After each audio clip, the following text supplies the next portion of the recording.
dry it out a little bit more. So the next step is to add our coils over the top. So the first coil that you guys are gonna do is just a straight traditional coil, just a rope of clay. And to make the ring that goes all the way around uninterrupted, we're gonna roll it out, and whenever you guys roll coils, always do it on the table, not on your newspaper. I'm gonna do it on my paper just so I'm on screen, but the newspaper sucks moisture out and it dries out your coils. So when you start off with a piece of clay, roll it out in the palm of your hand slowly. Most of the time when kids mess up their coils is because they're trying to go too fast and you end up with a flat piece of clay. So then I'm gonna take the palm of my hand and continue that, and I'm just gonna go really slowly. And we don't wanna let it get any thinner than the thickness of the wall. It's actually better if it's a little bit thicker. So I would just slowly roll out my coil. And then I can test it to see if it is thick enough to go, long enough to go all the way around. This one is. And so now I want this to be one solid ring.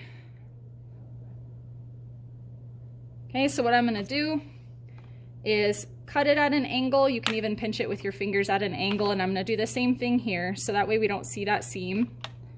And then I'm gonna pull it off and actually attach that together. So I don't need to score and slip, I can just add a little bit of water because we're also gonna be pressing the clay.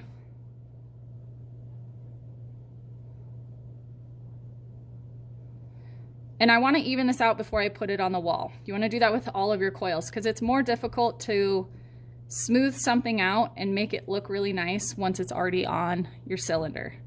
So once I have it the right shape, I checked it, it's gonna stay straight up and down. Then what I'm gonna do, I don't have to score and slip, I'm just gonna add a little bit of water to both sides, just a little bit.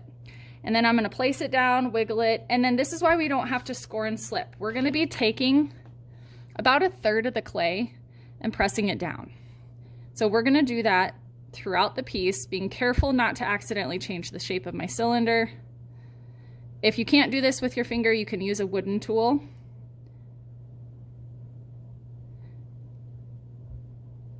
But if we skip this step and do 3 or 4 coils up, it gets a lot more difficult. You guys do need to have the inside smoothed out, so it's easier to fix this now than later. And I'm just gonna take a little bit of water and now I'm gonna smooth it out while I can still reach it. So I'd smooth that out.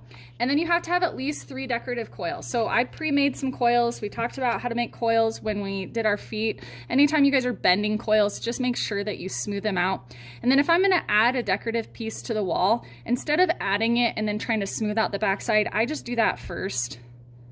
So I'm gonna smooth this out, connecting it all together so it's a little bit stronger. Then I'm gonna add a little bit of clay to the wall, or excuse me, add a little bit of water to the wall. And then right now my fingers are really wet, so I'm gonna use the backside of the needle tool to press that clay down. Otherwise it doesn't wanna grip onto it. You're gonna have a little bit more cleanup if you're using tools. You can see it's a lot messier. So I'm gonna smooth that out. If you have any open gaps, you can take extra clay and you guys can fill that. If you wanna add something like a rolled ball into the side of the wall, you just have to make it the same thickness. So any decorative piece that you're gonna add, make it the same thickness. I can add a little bit of water, and then I'm going to smash it down, smooth it out. And then you continue until you have 3 decorative coils throughout, and you need at least 1.5 inches of the coils. I'm gonna be pretty loose on that. You don't have to have a uniform top. So if you want it uneven, you guys can keep it uneven, that's up to you, or you can do a solid ring over the top of it again. But again, we need a cylinder base with feet, we need 3 decorative coils, and then we need 1 traditional coil on it.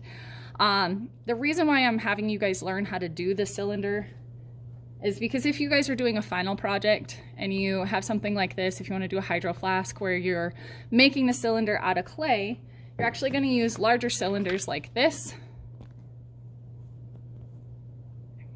And you're going to be making your own template from a larger piece of paper. So you would wrap that around, make your own template, and now you know how to do